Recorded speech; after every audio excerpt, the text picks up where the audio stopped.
déjà réussi notre pari. Mais vraiment, cette démocratisation elle va être par un usage autant individuel, on en parlait tout à l'heure, quelqu'un qui travaille en office, jusqu'aux grandes réunions collaboratives, où on peut être plus de 10, 20 dans la salle, mais peu importe nous le nombre ou le type d'infrastructure ou le type de solution, nos solutions chez Sennheiser se doivent être totalement intégrées, évidemment sans aucune interface technique pour l'utilisateur, puisque tout le monde n'est pas technophile. Mais par contre, tout le monde a l'habitude d'utiliser un smartphone, donc on va dire que l'usage de nos solutions revient à quelque chose d'encore plus simple que l'usage d'un terminal mobile. Donc notre objectif, plus il y aura de facilité d'usage, plus il y aura d'adoption de la solution au global, et par la même adoption de nos solutions également. Et typiquement, la solution pour 10-15 personnes, ça ne nécessite pas une salle particulière. Dites-nous un peu tout ce qu'il faut, c'est quoi les composants, les ingrédients. Ça marche bien. C'est un gros travail sur la capture micro, sur l'élimination de l'écho qui peut être généré par plusieurs satellites qu'on peut mettre dans une salle. On vient remplacer ou se mettre en appoint. Auparavant, il y avait très peu de choix pour les grandes salles de réunion. Il fallait forcément faire des infrastructures filaires avec de l'intégration physique et de l'installation. Aujourd'hui, on part vraiment sur des solutions sans fil qui n'ont pas besoin d'installation fixe et qui vraiment peuvent être modulables, puisqu'on a le droit aussi d'avoir des salles modulaires où on peut transporter son appareil de communication d'une pièce à l'autre, d'un étage à l'autre. Et là, évidemment, on ne peut plus accepter d'avoir des solutions figées dans la salle de réunion, parce qu'on parlait de l'explosion du travail collaboratif, oui, mais pas forcément dans les grandes salles dont on a le souvenir. Désormais, c'est plutôt des petits bocaux de réunion, ou ce qu'on appelle nous des huddle rooms, qui montent jusqu'à 8 personnes. Et là, entre 1 et 8 personnes, vous couvrez 80-85% des besoins en réunion dans une entreprise aujourd'hui. Nous, on interviendra sur ces 80%, mais aussi sur les 20% restants pour les salles de comité de direction ou les salles de plus de 30 à 40 personnes. Et puisqu'on est dans les solutions, vous avez évoqué aussi, vous m'avez évoqué lors de la préparation, le fait que vous êtes capable de remanier, de remodeler le son. Par exemple, ici, on a des bruits parasites, des fonds de bruit de fond. Et vous avez des équipements, comment ça s'appelle? ANC, oui. C'est ça? Alors, annulation de bruit de fond. Non, là, c'est quand on ça marche, ça oui, l'ANC marche bien, ça fait 10 ans qu'on en fait chez Sennheiser. Donc, quand on équipait des tours de contrôle pour, évidemment, les contrôles aériens, ils ont besoin aussi de s'isoler complètement et d'avoir tous les sons qui passent proprement. Ça a été utilisé, oui, après dans le grand public, quand les gens utilisaient un casque pendant leur voyage et voulaient éliminer les bruits du train ou de l'avion, l'anti-bruit actif était nécessaire. Désormais, les open space, le flex office, on peut travailler dans les transports, dans une voiture quand on est entre deux rendez-vous. Et l'objectif, c'est évidemment que l'interlocuteur ne soit pas du tout perturbé par notre environnement. Ça, c'est le rôle des micros et du traitement anti-bruit qu'on va mettre dans le micro. Mais aussi la partie audio, où là, on va éliminer complètement les bruits ambiants, voire avoir aussi des solutions qu'on appelle hybrides. Vous allez avoir un anti-bruit adaptif qui va être géré par des micros extérieurs qui vont capter le bruit ambiant et adapter l'anti-bruit par rapport à votre environnement. C'est pas un son qu'on envoie, c'est pas une fréquence qu'on envoie. Si, alors l'ANC c'est une génération de bruit blanc, mais pour que le bruit blanc ne soit pas pénalisant à l'usage, c'est-à-dire qu'au bout d'une heure ou deux, on a l'impression d'avoir les oreilles qui bourdonnent, c'est ce traitement très fin technique qu'on essaie de mettre en place dans l'ensemble de nos solutions dédiées au B2B. Et après, par contre, pour les salles de réunion qui peuvent être diverses et variées, on a eu le cas dans certaines entreprises qui ont des locaux superbes. Par contre, pour les salles de réunion, ils n'avaient pas du tout pensé qu'avoir un environnement vitré complètement ou mettre la salle de réunion à côté des cages de Faraday, forcément, ça aurait pu avoir un impact sur les qualités de communication. Donc là, désormais, ça faisait des échos. Ça peut générer de l'écho, un bruit parasite qui va venir perturber la communication. Donc là, nous, on a mis aussi des capteurs à l'intérieur de nos solutions de conférence, qui sont des petits modules d'audioconférence qui valent moins de 300 € pour une salle de 8 personnes, et où là, par contre, des capteurs vont calculer l'environnement et adapter la prise son à l'environnement. Donc calculer la taille de la salle et évidemment la réverbération potentielle de vitre ou de métal. Et puis il y a aussi des espaces où on peut s'isoler, où on peut bénéficier d'un... Là, oui, évidemment, les entreprises, et c'est là qu'il y a un travail conjoint entre l'IT aujourd'hui pour l'implémentation des solutions de collaboration, mais aussi les équipes RH qui peuvent mettre aussi en place certaines choses en amont de la définition des bureaux et du format des bureaux. Et enfin, aussi les DET, ces nouveaux acteurs du segment, dont on va peut-être parler après, qui arrivent aussi dans le cercle de décision. On peut l'évoquer là. Je pensais à des bulles, ce que vous appelez les bulles aussi. Oui, les bulles de réunion, parce qu'évidemment, si on part du principe que désormais tout est en open space, il va falloir s'isoler à un moment donné. Tout le monde n'aura pas la capacité, peut-être, malheureusement pour nous, d'avoir un casque anti-bruit au travail. Donc il va aussi falloir trouver ces petites bulles où on peut s'isoler pour passer des coups de fil en toute tranquillité et effectivement avoir un rendu correct de toute la solution qui peut être mise à la disposition des salariés. C'est individuel, ça c'est individualisé. Oui, ça s'est individualisé. Bon, on pense aussi aux groupes, parce que même les salles de réunion moyennes ou des espaces plus calmes dans les entreprises, maintenant, augmente de plus en plus parce qu'il y a eu l'apparition de Chief Happiness Officer, parce que le lieu de travail doit être aussi un lieu de vie, et maintenant des DET, où là on a une vision un peu plus globale de l'infrastructure, où les directeurs d'environnement de travail vont effectivement décider les bureaux de demain. On va l'évoquer, oui. Je vois que le temps court et bon, effectivement on a déjà déroulé beaucoup de choses. S'il y a des questions dans la salle, vous pouvez nous les préparer. Dans 4-5 minutes, on vous passera la parole. Sur les aspects mode de travail en équipe, Mathieu, là aussi il y a eu beaucoup de changements. Quand on évoque là, les espaces de travail, est-ce que vous avez des expériences, des vécus, des entreprises que vous y citez, je crois, qui ont fait des grands changements depuis 3 ans? D'un cas d'usage en interne, je vais vous mentionner un cas d'usage client, notamment sur cette logique de travail en mobilité. On a le plaisir d'équiper un comité de direction au sein d'une business unit chez Saint-Gobain, et un usage Klaxoon qui est fait pour aider cette équipe qui ne travaille pas forcément tout le temps dans le même lieu, beaucoup de personnes en mobilité dans le train, sur un projet de priorisation de chantiers stratégiques. Ils ont défini une ambition à horizon 2025, ont listé une 60aine de projets sur lesquels ils veulent avancer sur cette unité d'affaires. Et finalement, entre membres du CODIR, se sont donnés en termes de périodicité de réunion, une réunion qui est une réunion mensuelle, mais qui était assez frustrante puisqu'on arrivait en réunion et un format de 2 jours de réunion pour passer en revue l'état d'avancement des projets et reprioriser au vu des avancées et ou points bloquants identifiés les efforts à faire sur le mois à venir.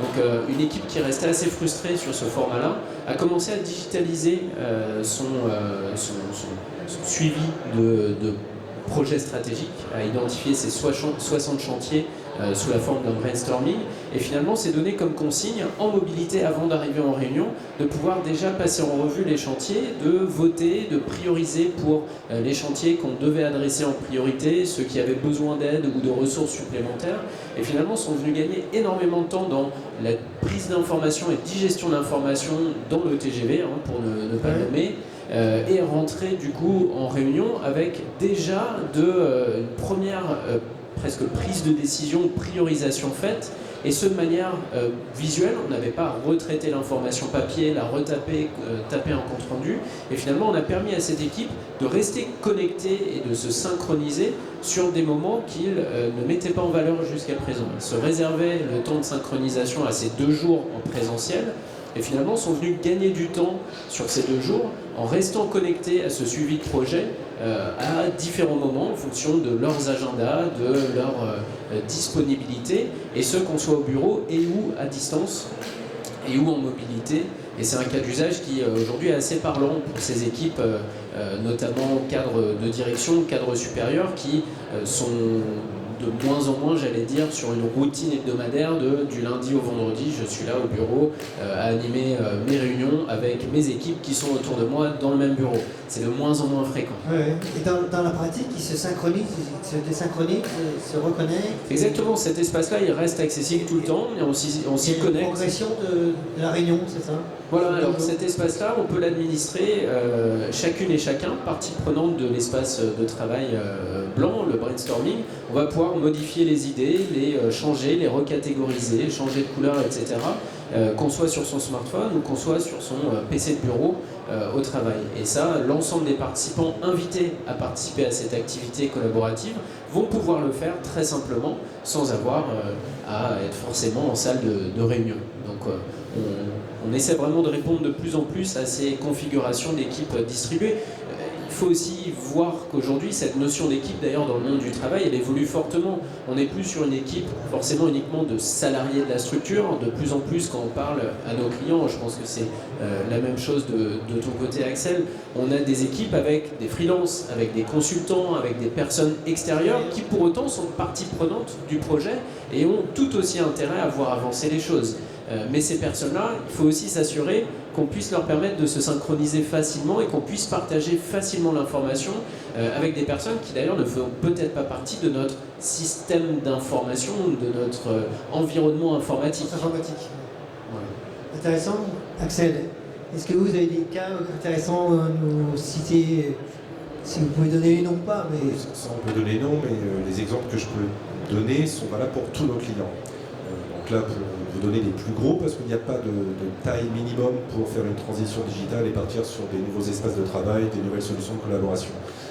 Là, dernièrement, oui, effectivement, donc, cette grande compagnie d'électricité française qui s'est lancée dans un gros projet de déploiement et de transition complète de ces outils de communication. On a des groupes comme LVMH, on va avoir Airbus, on va avoir le groupe La Poste, donc ça peut être privé, public, qui parle de plus ou moins loin au niveau de l'informatique. Mais je pense qu'à chaque fois, le plus important pour nous, c'est le rôle d'accompagnement qu'on va essayer de donner à nos clients. On intervient en tant que consultants ou préconisateurs de solutions puisqu'on va les aider. Les enjeux sont majeurs pour eux. Ils vont dépenser énormément dans les infrastructures, ils doivent avoir l'adoption des salariés au niveau RH et évidemment CHSCT pour la plupart des grands groupes qui doivent faire attention aux normes acoustiques des entreprises, mais aussi on va pouvoir les aider par rapport à notre expérience sur des aménagements locaux, des choix par rapport aux salles de réunion et comment on peut anticiper au maximum ces problématiques qui pourront intervenir après. Donc on n'est pas simplement constructeur, on a des équipes de commerciaux qui vont avoir un rôle d'avant-vente et évidemment d'expertise par rapport à cette transition au sein des groupes.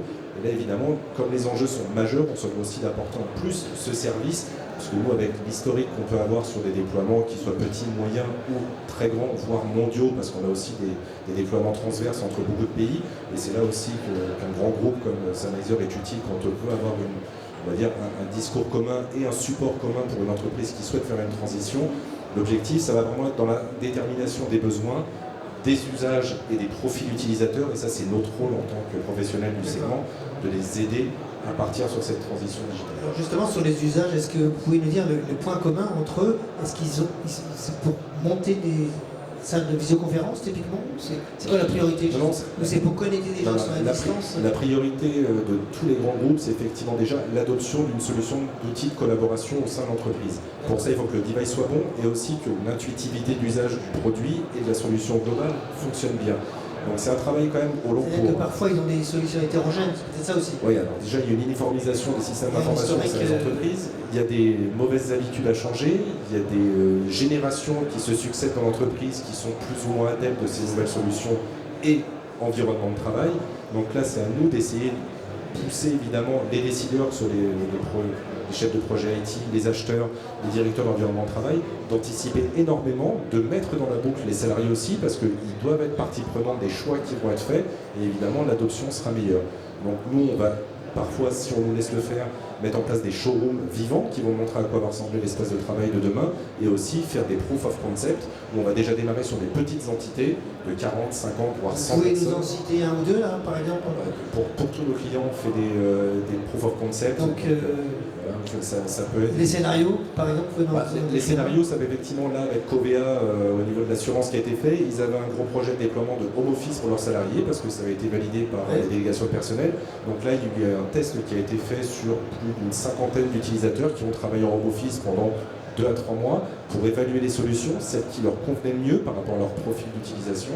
Et à terme, après ces quelques mois d'évaluation, on est arrivé à un classement des produits les plus appréciés, les plus utiles, des fonctionnalités qui n'étaient pas forcément nécessaires à leurs besoins, pour arriver à un catalogue restreint de solutions, parce que l'objectif, c'est pas non plus de multiplier les produits mis à disposition des salariés, mais de restreindre au maximum pour que ce soit lisible, et en fonction de leur usage journalier, profil d'usage et tâches à effectuer, on va déterminer avec les chefs de projet des devices qui sont conformes à ces besoins.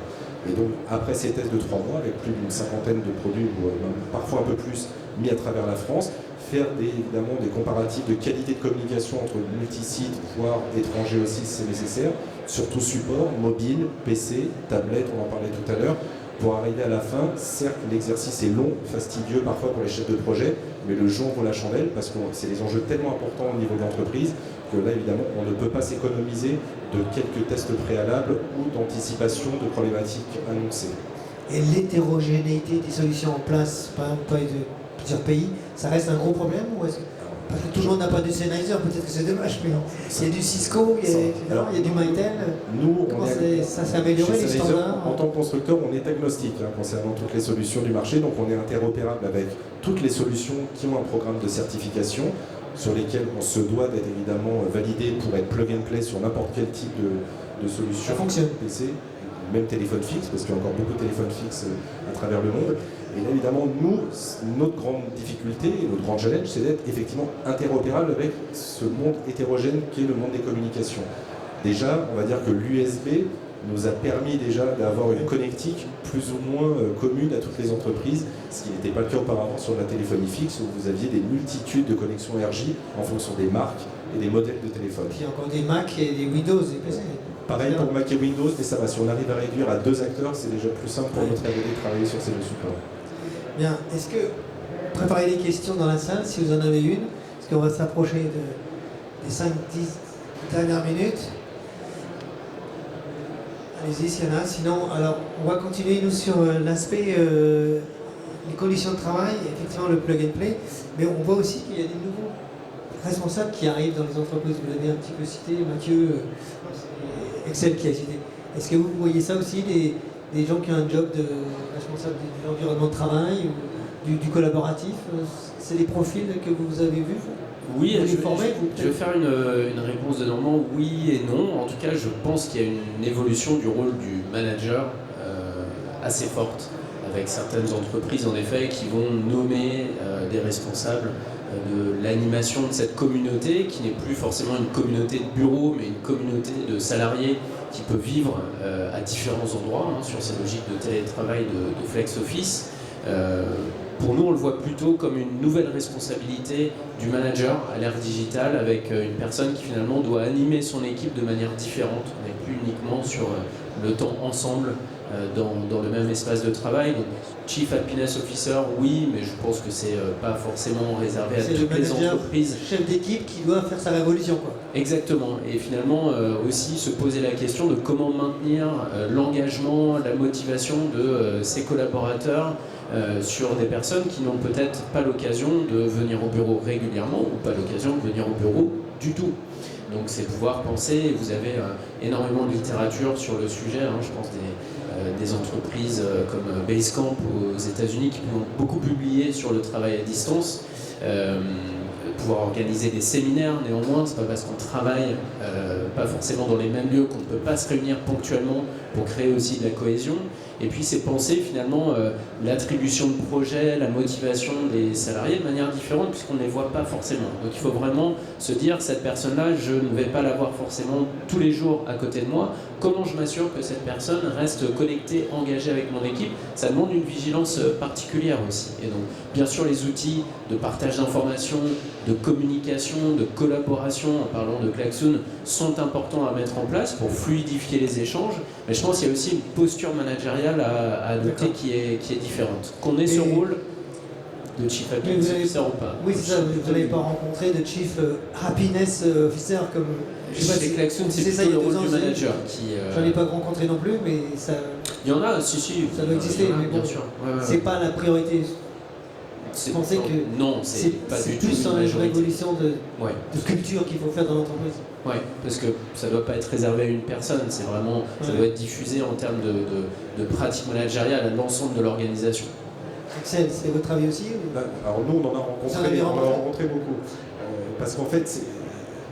Responsable du bonheur. Ouais, mais on en est aux prémices. Alors le Chief Happiness Officer, c'était plutôt un terme qui était effectivement pour démontrer qu'on essayait de rendre un peu de bonne humeur dans l'entreprise.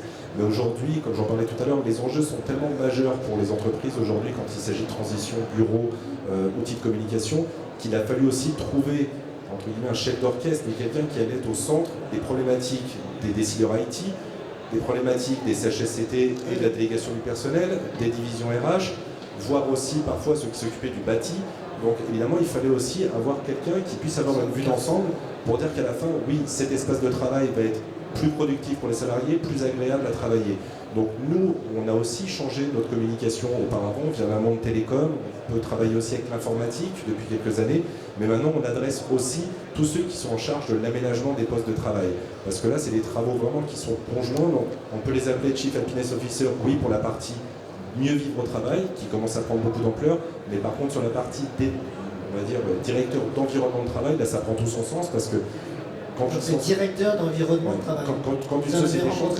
Ah oui, on en a rencontré. Ils appartiennent à l'IT, à l'informatique ou pas? Pas du tout. Pas du tout.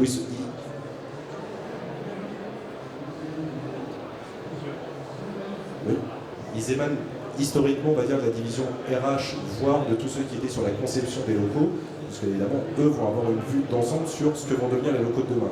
On parlait, tout le monde a rêvé des images quand on a vu la société Google il y a quelques années où les salariés étaient ravis d'aller travailler. Il faut savoir aussi que Google arrive à garder ses salariés très longtemps sur l'espace de travail. Parce qu'évidemment, c'est plus simplement un espace de travail, c'est un lieu de vie. Il y a d'autres services connexes et c'est pour ça que l'avènement des espaces de coworking qui apportent non pas seulement un espace de travail individuel ou collectif, mais aussi tout un tas de services qui peuvent être utiles au jour le jour pour un salarié et qui deviennent parfois des critères de recrutement où un salarié ayant le choix entre plusieurs sociétés lors d'une candidature pour un job va effectivement aller vers les sociétés qui lui offrent les meilleures conditions de travail.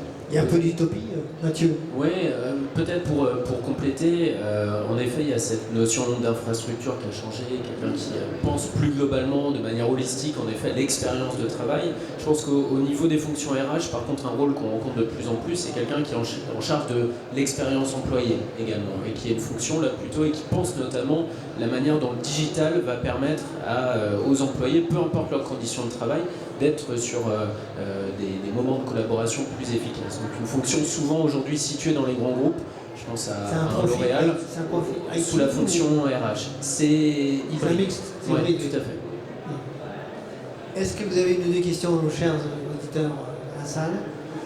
Parce qu'on s'achemine vers une conclusion.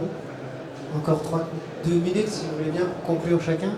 Pas de questions, donc tout est clair pour vous. Alors, est-ce qu'on peut conclure un petit peu chacun sur... alors, il y a un changement, on l'a dit, de culture qu'il faut vivre dans l'entreprise. Il faut que le management s'implique beaucoup. Il y a effectivement Et qui est demandé par les salariés également. Voilà. Le mot de conclusion, c'est ça? Oui, tout à fait. Je pense que cette évolution du télétravail, elle est en marche. Je pense qu'aux solutions de collaboration, mais également en effet à l'organisation, de devoir apporter des réponses concrètes pour proposer une expérience de collaboration plus efficace. On a tourné la page sur l'argument qu'on a entendu il y a 5-10 ans. Les gens ne travailleront plus en équipe puisqu'ils ne seront pas au bureau présents, il n'y aura plus cet esprit de travail ensemble. On ne le dit plus.